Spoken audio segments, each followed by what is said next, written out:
പുലർച്ചെ തന്നെ വേട്ടയ്ക്കിറങ്ങുന്ന കാട്ടുനായ്ക്കൾ ഇപ്പോൾ വാർത്തകളിൽ സജീവരായ തെരുവ് നായ്ക്കളല്ല, മാംസഭോജികൾ. ജീവൻ തുടിക്കുന്ന മാംസള ഭാഗം തന്നെ ഭക്ഷിക്കുവാൻ ഇഷ്ടപ്പെടുന്ന ഡോഗുകൾ. Indian wild dog, Asiatic wild dog, whistling dog എന്നൊക്കെ ഇവർക്ക് വിളിപ്പേരുണ്ടെങ്കിലും സാധാരണ നായ്ക്കളുടെയും ചെന്നായ്ക്കളുടെയും ജനസിൽപ്പെട്ടവരല്ല ഡോഗുകൾ. ക്യൂവോൺ എന്ന ജനസിൽപ്പെട്ടവരാണ് ഇവർ. ഈ ജനസിൽ ഈ കാട്ടുനായ്ക്കളല്ലാതെ വേറെ ജീവികൾ ഇല്ലെന്ന് സാരം. കാട്ടിലെ പുലിയെ പോലും വിറപ്പിച്ചു നിർത്തുന്ന യഥാർത്ഥ വേട്ടക്കാർ ഇവരാണെന്ന് പറയുന്നത്.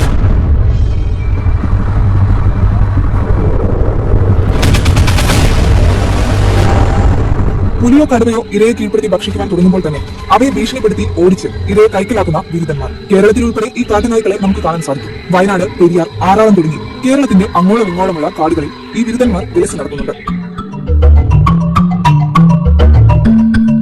2 മുതൽ 25 അംഗങ്ങൾ വരെയുള്ള സംഘങ്ങളായാണ് ഇവർ ജീവിക്കുന്നത്. ഇര പിടിക്കുന്നത് മുതൽ ദിവസത്തിലെ ഓരോ കാര്യങ്ങൾക്കും വ്യക്തമായ സ്ട്രാറ്റജി ഇവർ പുലർത്താറുണ്ട്. സംഘത്തിലെ നേതാവിന് മുഴുവനായി കീഴ്പ്പെടില്ലെങ്കിലും നാനാത്വത്തിൽ ഏകത്വം പോലെ ഇവരുടെ കമ്മ്യൂണിറ്റികൾ നിലനിന്നു പോരുന്നു. കാട്ടുനായ്ക്കളുടെ ഇരപിടുത്തം തന്നെ കുറിച്ച് പറയാറാണ്.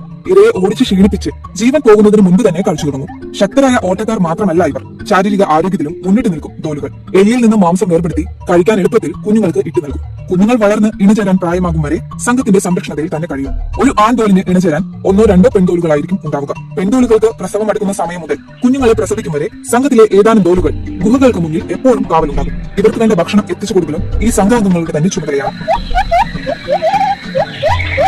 മണ്ണിലെ പൊട്ടുകളോ ഗുഹകളോ ആയിരിക്കും മിക്കപ്പോഴും ഇവരുടെ വാസസ്ഥലങ്ങൾ. സാധാരണ നായ്ക്കളെ പോലെ കുറിയോ കൂവലോ ഒന്നും ഡോലുകൾ ചെയ്യാറില്ല. എന്നാൽ കാഴ്ചയിൽ ചെന്നായിയോടും കുറുനരികളോടുമെല്ലാം നല്ല സാമ്യം തോന്നുകയും ചെയ്യും.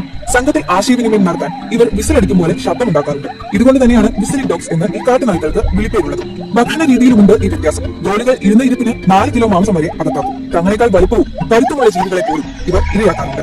അസമിൽ ഒരു ആനക്കുട്ടിയെ കൊന്നതായും റിപ്പോർട്ടുകൾ വന്നിരുന്നു. നാട്ടിലേക്ക് ഇവർ അധികം എത്താറില്ലെങ്കിലും ഈ അടുത്തുപോലും നാട്ടിലിറങ്ങി വളർത്തുമൃഗങ്ങളെ ആക്രമിച്ച സംഭവങ്ങൾ ഉണ്ടായിട്ടുണ്ടെന്ന് വയനാട് വന്യജീവി സങ്കേതത്തിലെ വെറ്ററിനറി സർജൻ അരുൺ സക്രിയ 24 ന്യൂസിനോട് പ്രതികരിച്ചു. ഇന്ത്യയിലെ ബന്ദിപ്പൂരിലും മുത്തുമലയിലുമായി ചിത്രീകരിച്ച വൈൽഡ് ഡോഗ് ഡയറീസ് എന്ന 2006 നാഷണൽ ജിയോഗ്രഫിക് ചാനലിൽ സംരക്ഷണം ചെയ്ത ഡോക്യുമെന്ററിയാണ് കാട്ടുനായ്ക്കളെ പറ്റിയുള്ള വിശദമായ വിവരണം ലോകത്തിന് നൽകിയത്. IUCN കണക്ക് പ്രകാരം ഇന്ത്യൻ വൈൽഡ് ഡോഗ്സ് ഇപ്പോൾ വംശനാശ ഭീഷണി നേരിടുന്ന ജീവികളുടെ പട്ടികയിലാണ്.